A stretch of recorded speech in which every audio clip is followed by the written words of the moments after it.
kutangulia. Ni muhimu sana. Kwa mfano kwa shuleni, uliza walimu, nataka kuwa daktari nifanyeje? Nataka kuwa injinia nifanyeje? Kama unataka uchungaji, uliza mchungaji. Hata kama unajifanya umesoma sana, unajifanya shida ya vijana wa sasa hivi hawataki kuuliza. Kuwa na akili sana, haina maana utafika unakoenda. Waulize, waliofika walipita pitaje? Kwani ni rahisi tu kuajiriwa serikalini kama mshahara au kwenye kampuni? Ni rahisi aje? Sio watu wote wangekuwa shaajiriwa. Sasa wale kutangulia ndio waulize. Unataka walimu, unataka engineer, waulize. Sasa wewe unaenda kuuliza mkutabangi, bajaji, boda boda, ndio anakuwa kia heti hili swali. Atakushauri wakati anataka kuharibia. Haiwezekani. Uliza wale kutangulia.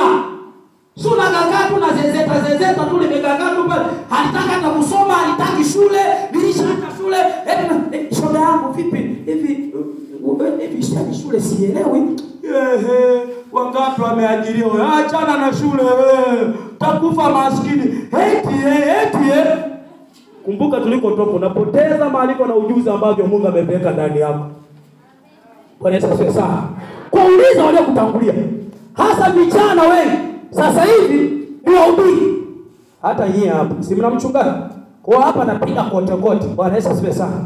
Ukishakuwa mhubiri, hata kama una kipawa, unaona sana, Mungu anakufunulia sana, una miujiza sana, baba wa kiroho ni baba tu. Hata kama una masters na PhD, baba wa kiroho ni baba tu, anajua mengi kuliko unavyojua.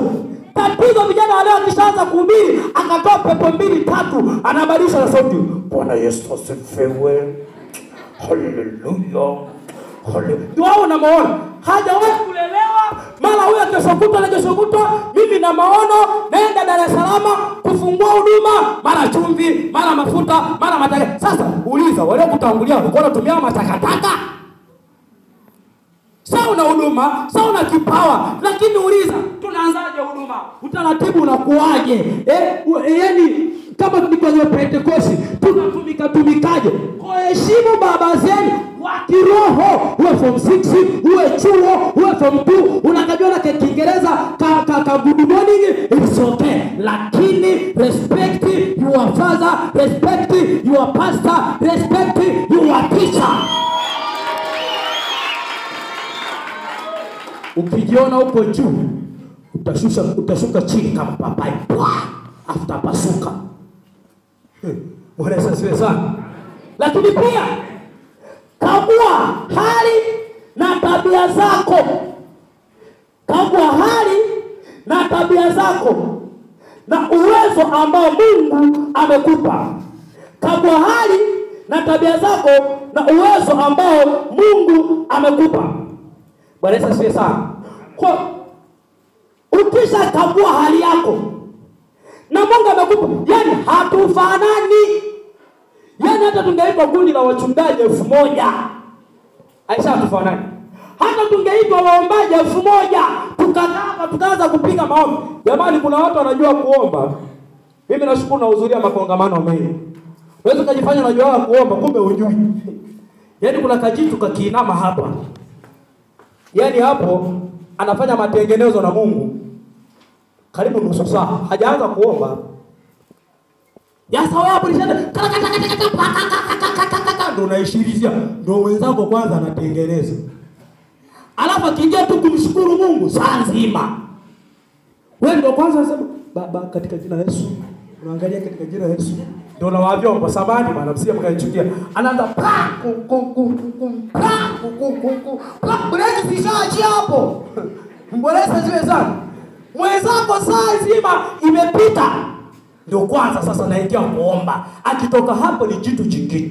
Sasa kila mtu ameumbiwa uwezo ndani. Hajaishi na kwa shuleni, ila kuna uwezo wa Mungu uko ndani.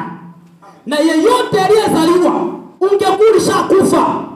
Kila ambaye amezaliwa duniani na Mungu akampa kuishi, amebeba jibu duniani. Yani wewe ulipo una jibu la watu duniani. Si swala ufupi umezaliwa wapi, lakini una jibu la mtu duniani. Yani wewe tena ukapenda